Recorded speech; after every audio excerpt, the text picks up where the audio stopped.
जो हम पहले बताए थे आपको, वो सब याद है ना? आप लोग को देख रहे हैं ना क्लास बराबर?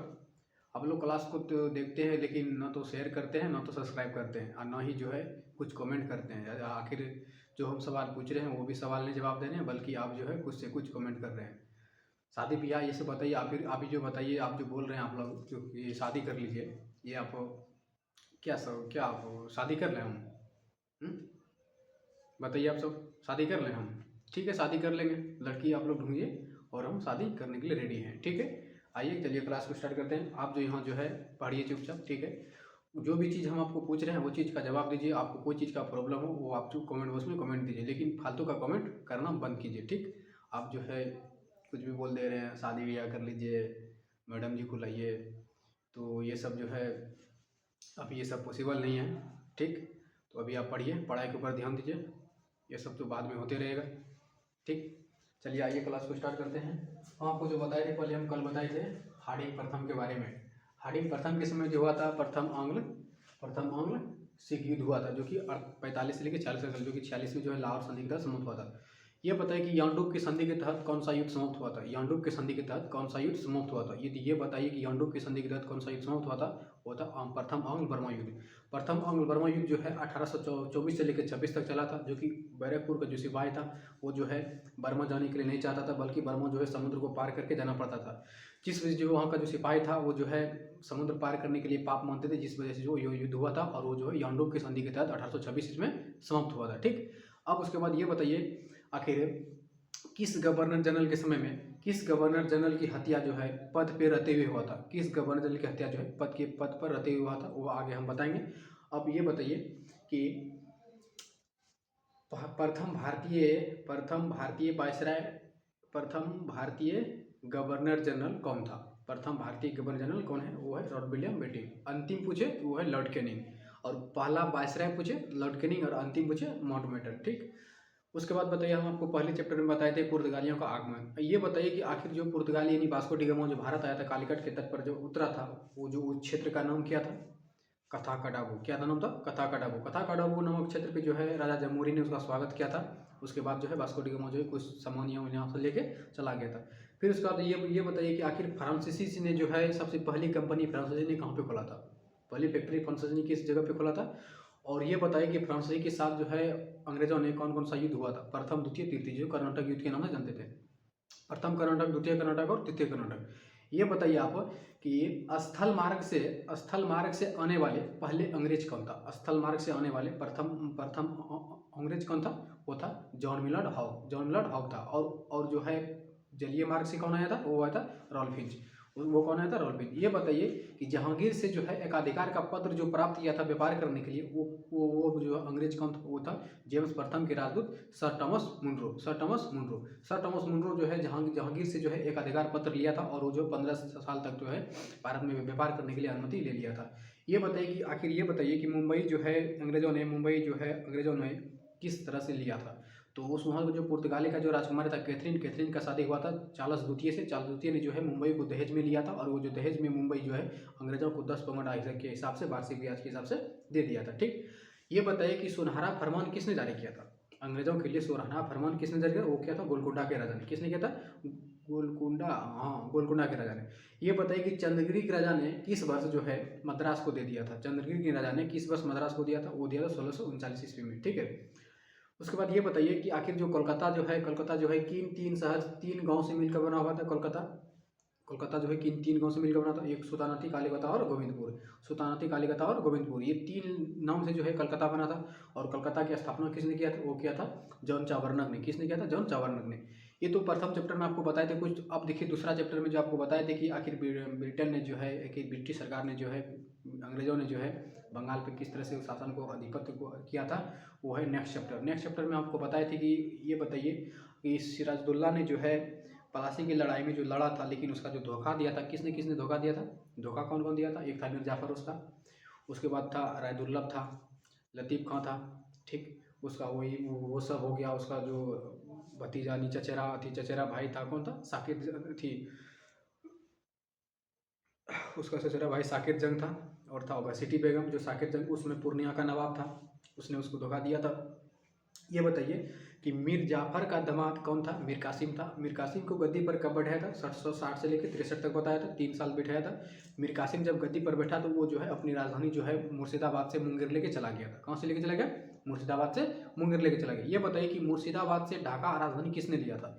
मुर्शिदाबाद से ढाका की राजधानी किसने स्थापना की थी? वो किया था मुर्शिद कुली खान। हाँ, मुर्शिद कुली खान ने किया था। ठीक, ये बताइए कि कृषकों के लिए जो है तकाबीरीन जो दिया था वो दिया था मुर्शिद कुली खान ने।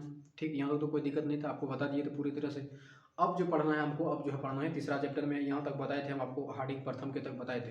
पहला था रॉबर्ट क्लाइव। रॉबर्ट क्लाइव ने जो है द्वैत शासन लागू किया था। एक था कर वसूलने के लिए कंपनी को दिया और शासन प्रशासन नवाब को दिया था। उसने जो है बिहार में जो नियुक्त किया था उप दीवान को किया था राजा सीताब राय को, बंगाल में राजा खां को और उड़ीसा में राय दुर्लभ को नियुक्त किया था। इसने जो है द्वैत शासन लागू किया था रॉबर्ट क्लाइव ने। 1765 से लेकर 72 तक ये शासन था।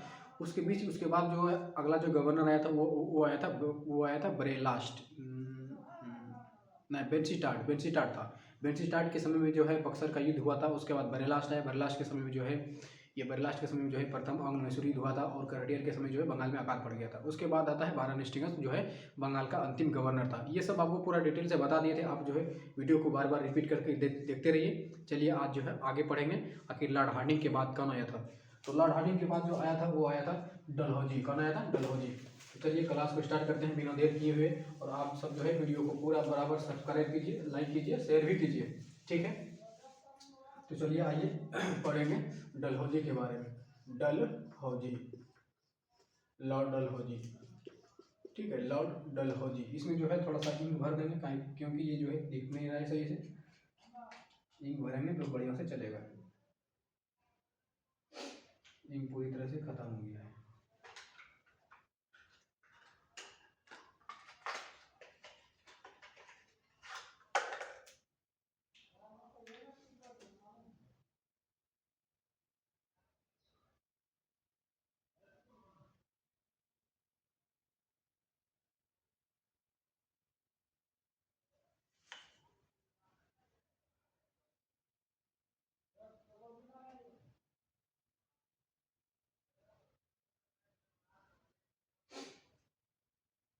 अब इसको कहाँ लगाना है? यहाँ पे।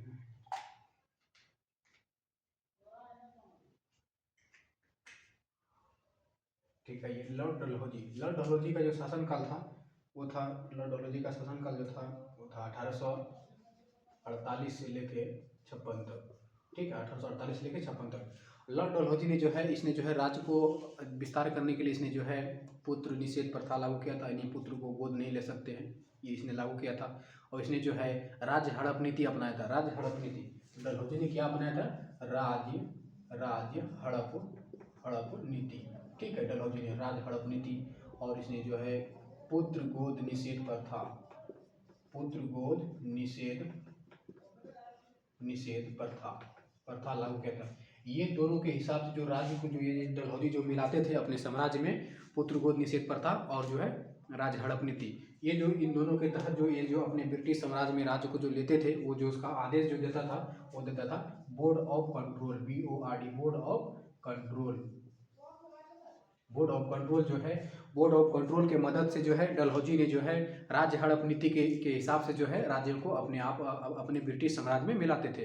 तो सबसे पहले जो है राज्य को जो मिलाया था डलहौजी ने राज्य हड़प नीति के तहत जो सबसे पहले मिलाया था, 1 नंबर पे था वो था महाराष्ट्र, यानी सतारा, महाराष्ट्र का सतारा। फिर 2 नंबर में था जोधपुर, जोधपुर या फिर संभलपुर, जोधपुर और संभलपुर। फिर 3 नंबर में था बाघाट। ठीक है, 4 नंबर में था उदयपुर। 5 नंबर में है झांसी, 5 नंबर में है झांसी। 6 नंबर में है नागपुर। ये सब जो है इसी सब जो है क्रम के हिसाब से उसको मिलाए थे। सतारा को मिलाया था 1848 में, जोधपुर और संबलपुर को 1849 में मिलाया। ठीक, और जो है उदयपुर को जो है 1850 में मिलाया। झांसी को जो है बाघाट जो है 1850 में मिलाया। उदयपुर को जो है 1852 में लिया और झांसी को 1853 में और जो है नागपुर को 1854 में। ठीक है।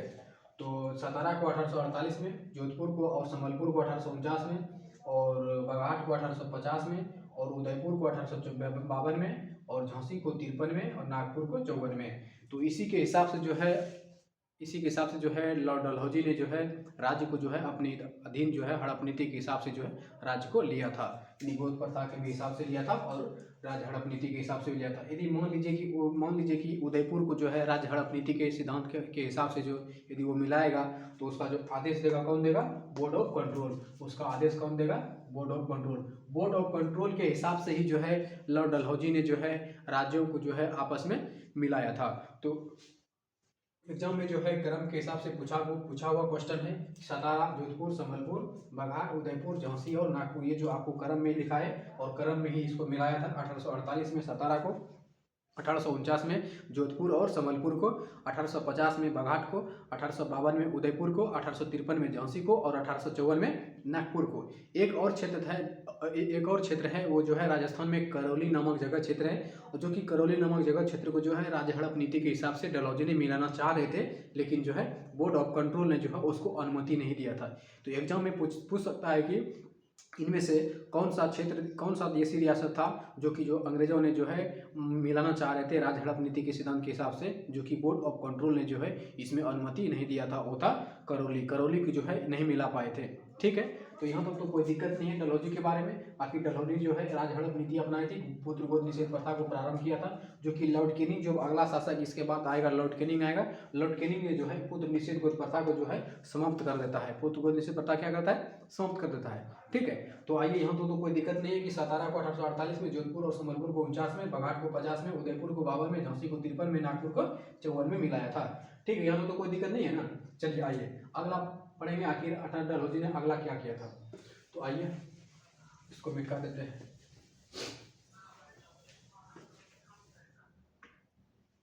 अगला जो है लॉर्ड डलहौजी ने जो है पुत्र गोद लेने के लिए जो है 3 तरह से इसने जो है अपनाया था। पुत्र गोद लेने के लिए कितना मतलब इसने दिया था? राज्य कोई देशी रियासत है वो जो है पुत्र गोद जो है ले सकता है। तो वो जो है 3 तरह से दिया था। पहला था स्वतंत्र, यहाँ पे लिख देते हैं पुत्र गोद लेने वाले देशी रियासत को दिया अधिकार। तो पुत्र गोद लेने वाले देशी रियासत को जो है 3 तरह से दिया था अधिकार। एक था स्वतंत्र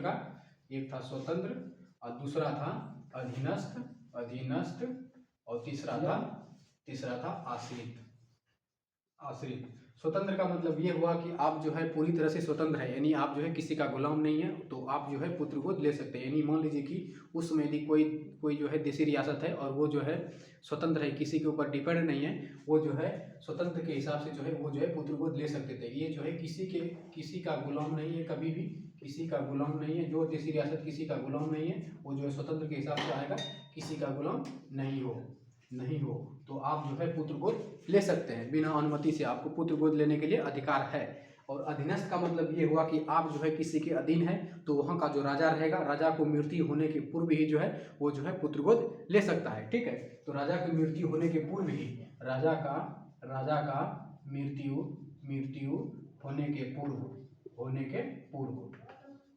होने के पूर्व ही जो है आप जो है गोद ले सकते हैं। और आश्रित का मतलब ये हुआ कि आप जो है पूरी तरह से दूसरे के ऊपर डिपेंड है, आपका कोई भी वहाँ पे अधिकार नहीं चल रहा है, तो आप जो है वहाँ पे जो है आप पुत्र गोद नहीं ले सकते हैं। तो यहाँ पे जो है पुत्र गोद नहीं ले सकते हैं, पुत्र गोद नहीं ले सकते हैं। यहाँ पे नहीं ले सकते हैं, यहाँ पे ले सकते हैं। अधीनस्थ के अंतर्गत जो भी देशी रियासत आएगा वो जो है पुत्र गोद ले सकता है, बल्कि राजा को मृत्यु होने से पहले ही। यदि कोई राजा जो है उसको कोई पुत्र नहीं है, तो उसको मृत्यु होने के पूर्व ही जो है किसी का पुत्र को जो गोद ले सकता है, वो अधीनस्थ के अंतर्गत। स्वतंत्र का मतलब ये हुआ कि आप जो है किसी का भी कभी भी गुलाम नहीं रहे हैं, तो इसीलिए जो है आप जो है पुत्र गोद ले सकते हैं। ठीक है, तो देशी रियासत और जो है उसको जो है 3 तरह से बांट दिया गया था पुत्र गोद लेने के लिए। आप पुत्र गोद ले सकते हैं। एक था आश्रित जो है ये पुत्र गोद नहीं ले सकते, बल्कि ये पूरी तरह से दूसरे के ऊपर डिपेंड है। और अधीनस्थ का मतलब ये हुआ कि आप जो है दूसरे के ऊपर डिपेंड है लेकिन उतना नहीं है, तो आप पुत्र गोद ले सकते हैं। और स्वतंत्र का मतलब ये हुआ कि आप जो है पूरी तरह से किसी का गुलाम ही नहीं है, तो आप पुत्र गोद ले सकते हैं। तो यहाँ तो कोई दिक्कत नहीं है। आइए इसको मिटा देते हैं। अब जो पढ़ना है आखिर डलहौजी के समय में जो है कौन सा युद्ध हुआ था वो पढ़ेंगे। ठीक है, तो डलहौजी के समय में कौन सा युद्ध हुआ था वो पढ़ेंगे। तो डलहौजी के समय में जो है इसमें इसके समय में जो है इसके समय में हुआ था द्वितीय द्वितीय द्वितीय सिख युद्ध। सिख युद्ध। अब ये बताइए कि प्रथम सिख युद्ध किसके समय में हुआ था। प्रथम सिख युद्ध किसके समय में हुआ था वो पहले बताए थे, हार्डिंग प्रथम। हार्डिंग प्रथम के समय में हुआ था प्रथम सिख युद्ध। और इसके समय में हुआ द्वितीय सिख युद्ध हुआ था जो कि 1848 है, 1848 से लेके 49 तक चला था। द्वितीय सिख युद्ध जो है 1848 से लेके 49 तक चला था, जो कि इसमें जो है एक साइड था अंग्रेज, एक साइड था अंग्रेज यानी डलहौजी, और एक साइड था राजा दिलीप सिंह। नहीं दिलीप सिंह, रंजीत सिंह था, सॉरी, राजा रंजीत सिंह। ये तो दिलीप सिंह अभी तो बच्चा था, राजा रंजीत सिंह। ठीक है, जिसमें जो है अंग्रेज जीत गया और रंजीत सिंह हार गया। और रंजीत सिंह से जो जब हारा था ना, तो 1849 ईस्वी में जो है रंजीत सिंह के पास जो है पंजाब वाला क्षेत्र था। तो जो 1849 ईस्वी में जो है इसने जो है 1849 ईस्वी में जो है पंजाब वाला क्षेत्र दिलीप सिंह से, रंजीत सिंह से ले लेता है। पंजाब वाला क्षेत्र ले लेता है। ठीक है, पंजाब वाला क्षेत्र इससे ले लेता है, किसे, राजा रंजीत सिंह से। बन रहा है, हम सोचे कि खत्म हो गया होगा। तो नहीं दिलीप सिंह होगा जी, दिलीप सिंह होगा, हाँ सॉरी, रंजीत सिंह नहीं होगा। रंजीत सिंह उसमें निपटा गया था, दिलीप सिंह, क्योंकि दिलीप सिंह जो है उसमें छोटा था और वो जो है दिलीप सिंह से जो है पंजाब वाला क्षेत्र जो है ले लिया था। और दिलीप सिंह से जो है कोहिनूर हीरा भी ले लिया था। तो कोहिनूर हीरा लेके जो है महारानी विक्टोरिया को जो है भेंट कर दिया था। कौन, डलहौजी। तो डलहौजी ने जो है इसने जो है कोहिनूर हीरा ले लिया था। कोहिनूर हीरा जो है ले लिया था। किससे ले लिया था, दिलीप सिंह से लेके जो है महारानी विक्टोरिया को भेंट कर दिया। आप देख रहे हैं ना, आखिर महारानी को जो है खुश करने के लिए क्या क्या करना पड़ रहा है। आपका बीबी भी होगा, उसको खुश करने के लिए क्या क्या करना पड़ता होगा आपको, तो बहुत कुछ करना पड़ता है सबको। तो वही जो है महारानी जो है, यही जो है राजा दिलीप से जो है डलहौजी ने जो है कोहिनूर हीरा ले लिया और महारानी विक्टोरिया को भेंट कर दिया। जो है अभी भी जो है वो कोहिनूर हीरा जो है अभी तक नहीं ला पाया है। आखिर वो बताइए कि सच में जो है कोहिनूर हीरा पाकिस्तान वाला कहता है मेरा है, अफगानिस्तान वाला कहता है मेरा है, लेकिन वो सच में यदि पढ़ा जाए, इतिहास के हिसाब से देखा जाए, तो कोहिनूर हीरा जो है ओनली भारत का है। तो भारत यदि चाहे तो वो कोहिनूर हीरा ला सकता है, लेकिन अभी जो है इम्पॉसिबल ही नहीं है। तो कोहिनूर हीरा जो है डलहौजी ने ही जो है दिलीप सिंह से लेके जो है महारानी विक्टोरिया को भेंट कर दिया था। वो जो है द्वितीय सिख युद्ध के तहत। फिर उसके बाद आएगा इसी के समय में जो है द्वितीय बर्मा युद्ध हुआ था। आप पढ़ेंगे द्वितीय बर्मा युद्ध के बारे में।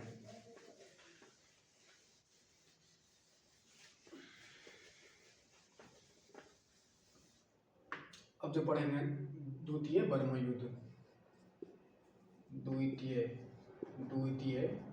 बर्मा युद्ध। ठीक है, ये जो द्वितीय बर्मा युद्ध हुआ था, ये हुआ था 1851 से 52 तक। द्वितीय बर्मा युद्ध में ये आप बताइए कि प्रथम बर्मा युद्ध किसके समय में हुआ था। प्रथम बर्मा युद्ध हुआ था उसमें कौन गवर्नर था, वो आप कमेंट बॉक्स में बताइए।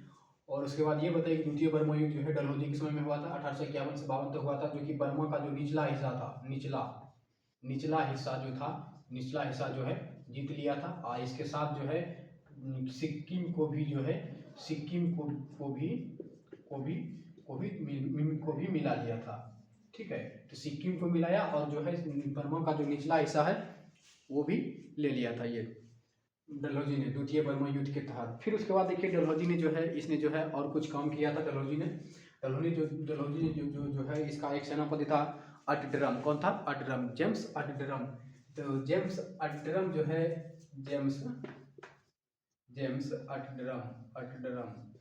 अटड्रम जो है इस जेम्स अटड्रम को जो है कहाँ पे भेजता है, अवध भेजता है। और जेम्स अटड्रम को कहता है कि आप जो है अवध जाइए और अवध जाके जो है वहाँ पे जो शासन कर रहा है, कि शासन वहाँ का जो नवाब था उस समय अवध का जो नवाब था बाजिद अली शाह था। कौन था? बाजिद अली शाह था। तो बाजिद अली शाह जो है वहाँ का एक अच्छा शासक था और वो जो है शासन प्रशासन वहाँ पे अच्छी तरह से कर रहे थे, बल्कि वहाँ पे कुछ भी ऐसा नहीं था जो कि मतलब उसके ऊपर कुछ आरोप लगा सके। लेकिन ये जो जेम्स अड्रम है, जेम्स अड्रम ने जो है अवध जाके और अवध जाता है, वहाँ पे जो भी शासन कर रहा था उस पर जो है कुशासन का आरोप लगाता है, यानी मतलब बोलता है कि वहाँ पे जो है शासन जो अच्छी तरह से नहीं चल रहा है। तो वही कुशासन के आधार पे जो है अवध को जो है लॉर्ड डलहौजी ने मिला लिया था। तो कुशासन के आधार पे कुशासन के आधार पे जो है आधार पर अवध को जो है अपने हिस्से में मिलाते हैं। डलहौजी ने यदि ये पूछे एग्जाम में कि कुशासन को जो है, यदि ये एग्जाम में पूछे कि अवध को जो है किस आधार पे जो है डलहौजी ने मिलाया था, वो मिलाया था कुशासन के आधार पे। किस आधार पे? कुशासन के आधार पे। और वो जो है उस समय अवध का नवाब कौन था? बाजिद अली शाह था। कौन था? बाजिद अली शाह। बाजिद अली शाह का पत्नी का क्या नाम था? बाजिद अली शाह के पत्नी का नाम था थी बेगम हजरत महल। कौन था? बेगम हजरत महल। उसके पुत्र का नाम था बिरजित कालिद। हाँ, बिरजित कालिद था। उसके पुत्र का नाम क्या था? बिरजित कालिद। जिस वजह जो है बेगम हजरत जो है ये जानता था कि मेरे पास पुत्र है, फिर भी आप मेरा राज्य क्यों हड़प रहा है। वो राज्य इसलिए हड़प रहा था कि जिसके पास पुत्र नहीं है तो राज्य जो है वो ले लेता था। तो उसके पास तो पुत्र भी था और वो शासक भी अच्छा था। बाजिद अली शाह अच्छा शासन कर रहा था, लेकिन फिर भी जेम्स अड्रम जो है ये जो है वहाँ पे कुशासन का आरोप लगाया और जिस वजह से जो है वो अवध को अपने अधीन कर लिया था। तो अवध को भी इसने मिला लिया, बर्मा को भी निचला हिस्सा ले लिया और फिर ये जो है द्वितीय सिख युद्ध जो जीत के जो है दिलीप सिंह से जो है कोहिनूर हीरा भी ये ले लिया था। फिर उसके बाद जो है यही डलहौजी जो है इसी ने जो है रेलवे बिछाया था। रेलवे बिछाया था डलहौजी ने। अब आगे बढ़ते हैं। उसके बाद इसको मिटा दें। द्वितीय बर्मा युद्ध 51 से 52 में हुआ था, जो कि निचला हिस्सा जो बर्मा का जो निचला हिस्सा है वो निचला हिस्सा जीत लिया था। उसके साथ जो है कश्मीर को भी लपेट लिया ये। और ये जो है जेम्स अड्रम के नेतृत्व को जेम्स अड्रम को अवध भेजा और पता किया कि जाके अवध देखो, अवध में जो है शासन प्रशासन किस तरह से हो रहा है। तो ये जो है अवध गया और अवध जाके देखा कि वहाँ पे जो शासन प्रशासन ठीक ही हो रहा था, लेकिन इसने जो है कुछ आरोप लगा दिया। बोला कि यहाँ पे शासन प्रशासन जो है अच्छी तरह से नहीं कर रहा है, जिस वजह जो है कुशासन का आरोप लगा के अवध को इसने ले लिया था। तो आइए अगला पढ़ेंगे आखिर इसने किया था। इसने जो है रेल बिछाया था, ट्रेन, जिसको आज जो हम लोग रेलगाड़ी चला रहे हैं ना, चल रहा है ना, तो इसी का देन है डलहौजी का। तो आइए इसने जो है रेल चलाया था, जो कि रेल कब चला था? 16 अप्रैल 1853 ईस्वी में। कहाँ से कहाँ तक चला था? मुंबई से ठाणे के बीच में चला था, जो कि 34 किलोमीटर तक चला था। यदि ये पूछे कि रेल दिवस कब मनाया जाता है, रेल दिवस पूछे तो वो मानना है 16 अप्रैल। ठीक है। यदि ये पूछे कि रेल का जनक कौन है, यही है डलहौजी, यानी डलहौजी। ठीक है। यदि ये पूछे एग्जाम में कि रेल का जो है साप्ताहिक दिवस कब मनाया जाता है, साप्ताहिक दिवस, यदि ये पूछे साप्ताहिक दिवस, रेलवे का साप्ताहिक दिवस कब मनाया जाता है? 10 अप्रैल से लेकर 16 अप्रैल के बीच में। ठीक। यहाँ तो कोई दिक्कत नहीं है आपको। यदि रेलवे के बारे में पूछ दे कि रेल दिवस कब मनाता है, 16 अप्रैल को साप्ताहिक दिवस 10 से 16 अप्रैल तक मनाता है। रेलवे का जनक कौन है? डलहौजी है। और यही जो है डलहौजी ने ही जो है रेल को जो है मुंबई से लेकर थाने के बीच में 34 किलोमीटर चलाया था। ठीक। तो डलहौजी तक जो इतना कुछ क्वेश्चन था वो तो कोई दिक्कत नहीं हो, तो सब बन ही गया। इसी डलहौजी के समय में जो है डाक व्यवस्था भी बना था, यानी डाक अधिनियम भी जो आया था इसी डलहौजी के समय में। यदि डाक तार पूछे, रेलवे पूछे, ये सब जो है डलहौजी के समय में आया था। ठीक है। तो ये तो कोई दिक्कत नहीं है। एग्जाम में पूछा हुआ क्वेश्चन जो है आप बना सकते हैं। बीपीएससी का जो बुक है, वो जो बीपीएससी का जो पूर्वावलोकन का जो बुक है, उसमें जो आप जो है हम जो पता है मॉडर्न हिस्ट्री में पहला चैप्टर, दूसरा चैप्टर और तीसरा चैप्टर जो आज जो पूरी तरह से खत्म हो जाएगा। यदि खत्म नहीं हो पाया तो अगला वीडियो आएगा, उसमें जो है पूरी तरह से निपटा देंगे। ठीक। तो आज जो है आपको पूरी तरह से यहाँ तक तो कोई दिक्कत नहीं है। रेलवे के बारे में जो भी क्वेश्चन आए तो उसको आप बना देना है। तो सबसे पहले जो रेल जो चलाया था इसने 16 अप्रैल 1853 से मुंबई से थाने के बीच में, दिवस जो है 16 अप्रैल, और जनक जो है डलहौजी, और राष्ट्र साप्ताहिक दिवस मनाया था। अब जो है डलहौजी के बाद जो अगला शासक आएगा और अगला जो गवर्नर आएगा वो आया था लॉर्ड कैनिंग। कौन आया था? Lord Canning. हाँ, एक बात और है कि डलहौजी के समय में ही जो है 1856 ईस्वी में जो है हिंदू विधवा पूर्व विवाह अधिनियम लागू हुआ था। तो हिंदू विधवा पूर्व विवाह अधिनियम ये पूछे कि हिंदू विधवा पूर्व विवाह अधिनियम ये पूछे तो वो मानना है 1856 ईस्वी में हुआ था, डलहौजी के समय में हुआ था। अब जो है अगला आगे पढ़ेंगे। तो चलिए इसको मिटाते हैं। तो डलहौजी के समय में जो है 1856 ईस्वी में हिंदू हिंदू हिंदू विधवा विधवा पूर्ण विवाह पुनः विवाह लिख दीजिए, पुनः विवाह। यानी उस समय जो है हिंदू में जो है यदि कोई महिला का पति मर जाता है यानी डेट कर जाता होगा तो उसको जो है फिर से विवाह करने की अनुमति यानी अधिकार नहीं था, इसीलिए ने ये तैयार किया था इसने। तो हिंदू विधवा पूर्ण विवाह अधिनियम ये पूछे कि 1856 ईस्वी में जो है ये तैयार किस वर्ष हुआ था? तैयार जो हुआ था वो हुआ था डलहौजी के समय में, और लागू जो हुआ था वो हुआ था लॉर्ड कैनिंग के समय में। लागू कब हुआ था? लॉर्ड कैनिंग के समय में। इसी के समय जो है 1854 ईस्वी में जो है 1854 ईस्वी में जो है इसी के समय जो 1854 ईस्वी में जो है वुड डिस्पेच आयोग का गठन होता है। वुड डिस्पेच आयोग नहीं, वुड डिस्पेच आयोग, वुड डिस्पेच आयोग, वुड डिस्पेच आयोग का जो गठन हुआ था 1854 ईस्वी में, यही डलहौजी के समय में हुआ था। जो कि इस वुड डिस्पेच आयोग में जो है इसमें जो है हर एक तरह की शिक्षा की बात की गई थी, जिसे हम मैग्ना कार्टा कहते हैं। तो वुड डिस्पेच आयोग जो है किस वर्ष गठन हुआ था? 1854 ईस्वी में गठन हुआ था, जिसे हम हर एक शिक्षा के बारे में बात किया गया था, हिंदी अंग्रेजी जो भी हो, तो वो जो है वुड डिस्पेच आयोग में गठित किया गया। इस वजह जो है वुड डिस्पेच आयोग जो है इसको जो है मैग्ना कार्टा कहते हैं, मैग्ना कार्टा के नाम से जानते हैं। जो कि 1857 ईस्वी में जब लॉर्ड कैनिंग आया तो उसके समय में जो है मद्रास, कलकत्ता और बम्बई में जो है यूनिवर्सिटी खोला गया था, यानी विश्वविद्यालय खोला गया था। किसके समय में? वो लॉर्ड कैनिंग समय, इसी वुड डिस्पेच आयोग के हिसाब से 1857 ईस्वी में। ठीक है, तो वो हम पढ़ेंगे, लॉर्ड कैनिंग के बारे में पढ़ेंगे, लॉर्ड कैनिंग जब शासन आएगा उसके बारे में। यहाँ तो कोई दिक्कत नहीं है ना। 1856 ईस्वी में हिंदू विधवा पूर्ण विवाह अधिनियम इसके समय में तैयार हुआ, अभी जो है ये तैयार किया, लेकिन ये जो लागू होगा वो लागू होगा लॉर्ड कैनिंग में, 1857 ईस्वी में लागू होगा। ठीक, तो अब जो है 1854 में वुड डिस्पेच आयोग का गठन हुआ था, जो कि इससे हर शिक्षा की बात किया गया था, मैग्ना कार्टा कहते हैं इसको। यहाँ तो कोई दिक्कत नहीं है ना। अब यदि डलहौजी के बारे में कोई भी एग्जाम में क्वेश्चन पूछे बता सकते हैं आप। लॉर्ड विलियम बेंटिंक के बारे में कोई भी क्वेश्चन आए बता सकते हैं। अब ये बताइए कि रविवार की जो छुट्टी हुई थी वो किस गवर्नर जनरल का दिन है? रविवार को जो अभी जो है कंपनी में जो है 6 दिन काम करते हैं, 1 दिन छुट्टी, सप्ताह में 6 दिन काम 1 दिन छुट्टी। तो वो छुट्टी का जो दिन आया था वो कौन किया था? Lord Ellenborough. कौन किया था? लॉर्ड एलनबरो किया था। वो किस वर्ष किया था? 1843 ईस्वी में। कब किया था? 1843 ईस्वी में। यहाँ तो कोई दिक्कत नहीं है ना, इसको आइए मिटा देते हैं।